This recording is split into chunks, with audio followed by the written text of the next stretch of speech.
Good day, I'm Andrea Chizom and this is your GIS News for Wednesday, May 4.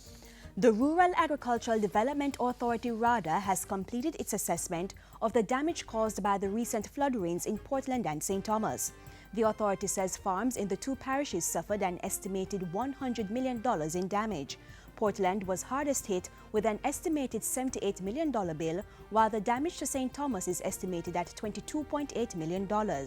The crops most affected were banana and plantain, coffee, yam and other tubers, condiments and vegetables.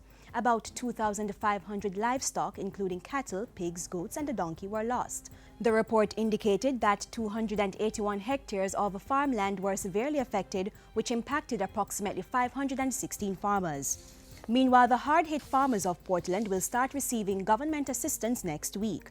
Agriculture State Minister J.C. Hutchinson visited some of the farms on Tuesday, meeting with farmers in areas such as Windsor, Seamans Valley and Fellowship. He promised a series of measures to help them get back on track. For farmers who lost crops, we are going to be providing you with fertilizer. Those of you with vegetables, we're also going to help you with some seeds. Livestock farmers will get baby chicks and feed as well as piglets. And speaking specifically to goat farmers, Minister Hutchinson said the assistance to them would be used as a project to upgrade the breed. So they will be given a Nubian goat and loaned a buck for this purpose. And so we are going to be doing a rotation whereby the first female that is got from the ewe, we are going to be giving it to another farmer, and then it keeps going. So this one is actually going to be a project. It's not one where we are just going to be having it remain with you who have lost, but we are going to be expanding it to other persons who want to go into goat rearing.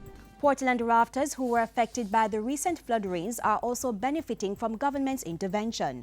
The Ministers of Tourism and Economic Growth and Job Creation visited Berrydale, Portland on Monday and distributed checks to 74 Raft Captains. The money is to assist them in repairing their vessels, which were destroyed during the flood rains. The checks were valued at $4,200 each and totaled $310,800. The money was provided through the Tourism Enhancement Fund. The Ministries of Education and Health are partnering to implement a pre-early childhood intervention to identify cognitive disorders in children this year. Minister of Education, Youth and Information Senator Ruel Reid made the disclosure while speaking in an interview at the Chetola Park Primary on Tuesday. He said it would fall under a program being brought back called Community Health Aid. Parents now need more support, more awareness, and then once you identify the problems earlier, then you can refer them to the professionals to indeed assist this problem in its earlier stage, because we can't wait until they get to us in the formal system. The minister had visited the Chetola Park Primary School to participate in its Read Across Jamaica Day activity, an annual staple for schools during Child Month.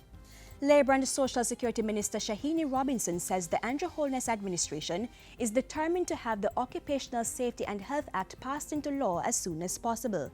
Minister Robinson was speaking at a recent Middle Managers Conference. Presently, we are conducting sensitization sessions and initial consultations with stakeholders, including businesses, private businesses, and helping to build capacities in preparation for this legislation. Enacting the Occupational Safety and Health Act will require enterprises in a broader range of sectors to comply with comprehensive inspection by the ministry's labor officers. These include businesses in the areas of agriculture and fisheries, hotels, places of entertainment, and even domestic spaces. Emphasis will now be placed on the psychosocial aspects of occupational health, including issues such as ergonomics, job stress, flexible work time, and even workplace violence. And finally, Prime Minister Andrew Holness has praised Jamaica's teachers for their invaluable contribution to the growth and development of our nation. He made the comment in a message to mark Teachers' Day. The Prime Minister said Jamaica's global impact had been inextricably linked to the incredible job our teachers have done in nurturing and shaping the minds of our brightest leaders. He acknowledged that the job of a teacher was more than just facilitating learning, pointing out that educators were also role models, counselors, nutritionists, and so much more. Prime Minister Holness added that government would continue to partner with teachers in creating an improved education system. And that's it for GIS News today. Emandria Chisholm, thank you for watching.